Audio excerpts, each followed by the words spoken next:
Okay, let me ask you a question. Now, let's say you got some information that you need to tell somebody. It's really important information, life or death. They need to know this information and they need to know it fast. How would you tell this person that information? You would call them, right? You would grab your phone. You first thing you do is you would, because everybody have a cell phone, so you would dial your phone, pick up your phone, and you would dial their number, and you would call them and tell them that information. Now, let's say you do that, and they've got like a crappy iPhone 5 or something. It gets a bad signal. They're on some, cheap cell phone service, and they got a bad signal. So every time you try to get the information out to them, they disconnect. You call them back, you get halfway through trying to say whatever you need to say to them, and it disconnects. What would you do next? You just give up on a phone call and you would send them a text message, right? That's what I would do. I would send a text message. A text message is either going to show up or not show up. It's not going to disconnect halfway through the message. So once you do that, then that person be like, send you another text message like, good looking out. I'll be watching out for this person with the gun that's trying to kill me. And, the person is saved. You get your message across and everything is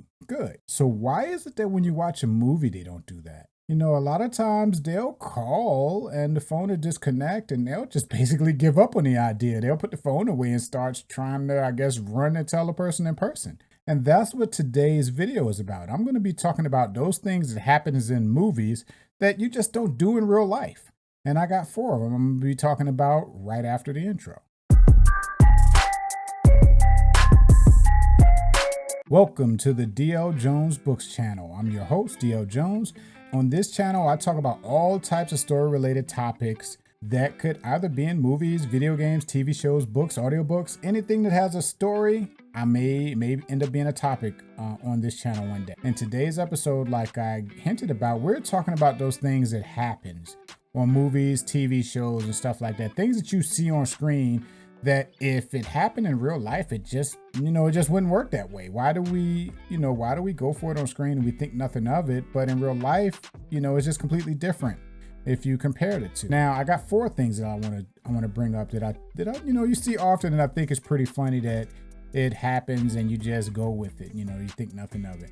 All right, the first thing I have on my list here, and this is something that I've always thought about for years and years and years. You see it more on TV shows than movies, but the first thing on my list is that it seems like everybody's door is unlocked unless the plot or story needs for it to be locked. The thing I could think of, you can go back way back, sitcoms, everything. It seems like whenever somebody comes over to somebody's house, whether it's a neighbor or a friend or something like that, they just open up the front door, walk in and start speaking to everybody. Everybody looks like it's fine and just continue the conversation. I know if I'm sitting in my living room watching TV and all of a sudden my front door opens and somebody walks in and starts talking to me, it's not going to be a calm conversation, The thing that's crazy about it is that why are all these people's doors unlocked? I never leave my doors unlocked, not on purpose anyway. I'm not going to say I don't make a mistake every once in a while, but my house doors are always locked. Whether I'm in the house or gone, they're locked. My car, always keep my car door locked. I don't have a key hidden underneath the flip down dashboard thing. I don't have a key hidden in the car because if somebody get in your car and you got a key in there, you might as well just give them a car.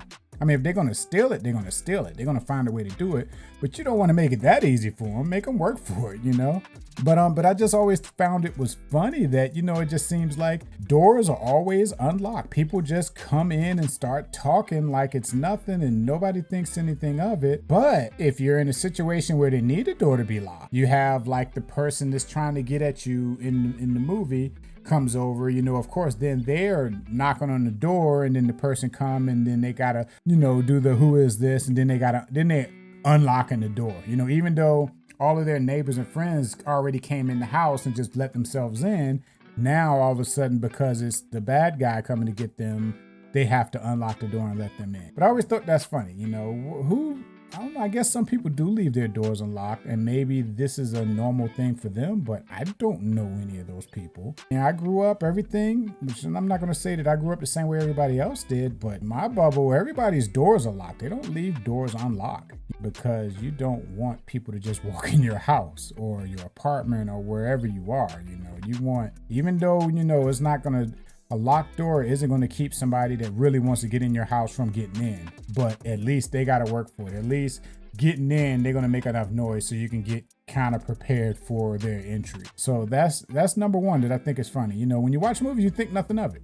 You'll sit there and watch a TV show every week, and the neighbors come over 2 or 3 times an episode, and nobody ever rings a doorbell or opens or unlocks a door or anything like that. They just walk in and start talking. I want to take this time here to ask you to make sure you subscribe to the channel by clicking the like button and the subscribe button below if you like to hear more content about story-related topics. And make sure you click the bell also so you get notified when new videos are posted.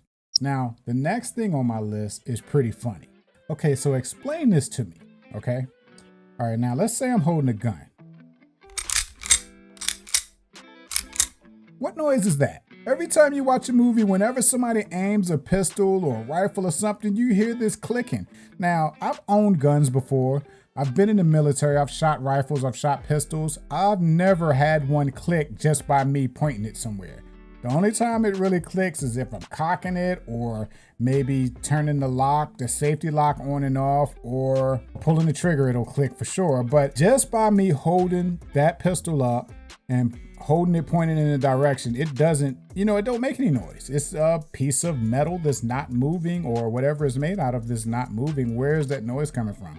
Why is it so normal to see that a pistol, makes all of that noise when you pointed at somebody? Which it makes sense, because if you're watching a movie, right, and somebody sneaks up on somebody and holds a gun to somebody's head, how is the person going to know that the person behind them have a gun without turning around and look? They got to hear the clicking. So in real life, it doesn't work like that. But I guess in movies, they got to have some kind of audible clue to let you know that this is a gun that's being held to your head. This is the I'm pointing a pistol at you noise, And that's pretty funny. So another thing I think is funny that you see on movies and television all the time, but just doesn't happen in real life, is whenever somebody, has a phone call, whether it's a cell phone or just a landline phone or whatever, whenever they talk on the phone, the phone will ring, they'll pick up the phone and they'll say what they have to say, then you'll respond, and then you just hang up. Nobody's like, I'll talk to you later. Nobody's like, bye, nothing. They just say their one sentence, the other person say his response, and then they just hang up, and that's the end of the call. It's pretty funny. Imagine going through life and that's how you make phone calls with everybody that you deal with. You call them, they answer the phone, you spout out one sentence, and then just hang the phone up, and that's just normal. That would be pretty funny. It actually probably would be pretty efficient. Probably would be pretty efficient to live life that way, but it doesn't. It doesn't work that way. It only works that way in the movies, and it's funny how you wouldn't do that in real life, but you see it in movies a million times, and you never think anything different. It's one of those things that I notice I think it's pretty funny. I'm like, they don't even say bye, But then if they need for the phone to be like, he hung up on me, it may not be no different than any other phone call that happened in that movie, but in this particular part, when they need for the person to have hung up on the person, then they'd be like, oh, they hung up on me. Somebody will ask, well, what did they say? They hung up on me, But every phone call they've had throughout the whole movie, the person hung up on them, or they hung up on that person.